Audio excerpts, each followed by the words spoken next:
Good evening everyone. Welcome back to my channel. माझ्या चॅनलमध्ये तुमचे सर्वांचे स्वागत आहे. आज आपण बघणार आहोत महा TET English sample paper 30 MCQs आहे. खूप महत्त्वाचे आहे. व्हिडिओ आवडला तर चॅनलला लाईक, शेअर आणि सबस्क्राईब नक्की करा. तर फर्स्ट क्वेश्चन आहे, the primary aim of teaching English at primary level is. तर त्याचा आन्सर आहे focus is on communication not rote learning. The correct order of language skill is. Correct order कुठली आहे लँग्वेज स्किल शिकण्याची, तर ते आहे पहिली listening and speaking, develop before reading and writing.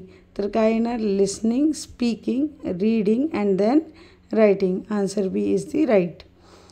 Which of the following is an intensive reading activity. Intensive reading activity कुठली आहे, तर focus is on detailed understanding.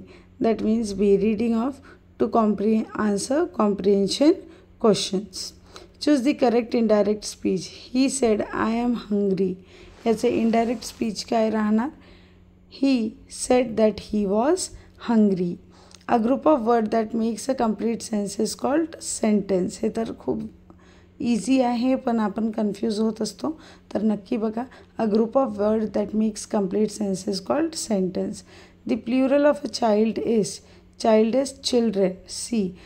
CHILDREN. बघा एस लागणार नाही कारण ते काय होणार, चाइल्डचं जे प्लुरल आहे ते चिल्ड्रेन होत असते. उलटा पण प्रश्न असू शकते की चिल्ड्रेनचं सिंग्युलर काय आहे तर चाइल्ड राहणार. The teacher uses flash cards and real objects while introducing new words. This method is called as direct method. Identify the adjective in the sentence. Adjective म्हणजे काय, that gives more information about noun or pronoun. She wore a beautiful dress. तर dress कसा आहे, beautiful. तर beautiful काय झालं, adjective झालं. Which of the following is a preposition. Preposition कुठलं आहे, preposition shows the position of noun or pronoun. तर बिसाईड हे काय आहे, प्रिपोजिशन आहे. In a communicative classroom the teacher's role is. Communicative क्लासरूममध्ये टीचरचं रोल काय आहे, तर ते काय आहे, facilitator. Which one is a function word. Function word कुठला आहे, तर अँड काय आहे, फंक्शन वर्ड आहे. The child says I got to park. This shows over generalization of rules. तर तिथे काय यायला पाहिजे, तर the child says I go to park. The word rapidly is. Rapidly काय आहे, तर रॅपिडली ॲडवर्ब आहे.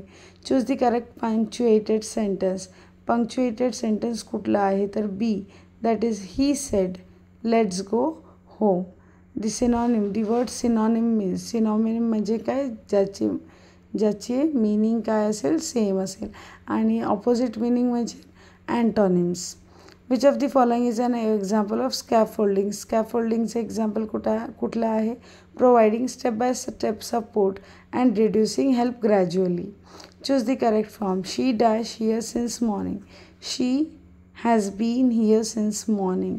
ही runs as fast as a cheetah. The figure of speech is simile.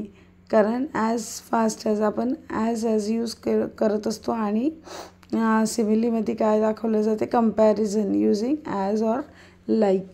Reading aloud helps mainly in improving pronunciation and fluency. The opposite of brave. ब्रेवचं opposite काय आहे, coward आहे.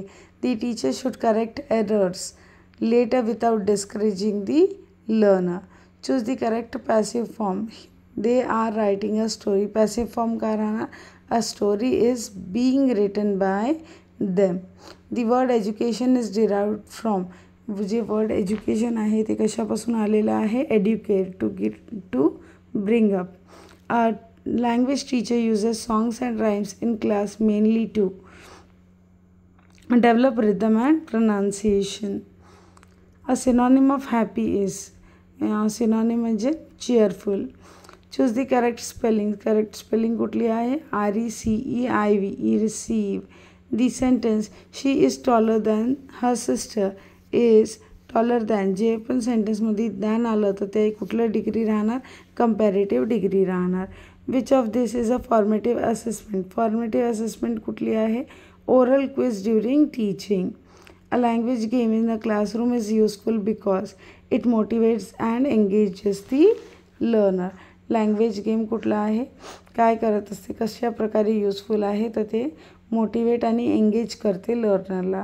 दी main purpose of remedial teaching. Main purpose काय आहे remedial teaching to provide extra practice for struggling students. तर हे होते 30 प्रश्न आजसाठी. तर व्हिडिओ आवडला असेल तर लाईक शेअर आणि सबस्क्राईब चॅनलला नक्की करा. थँक्यू.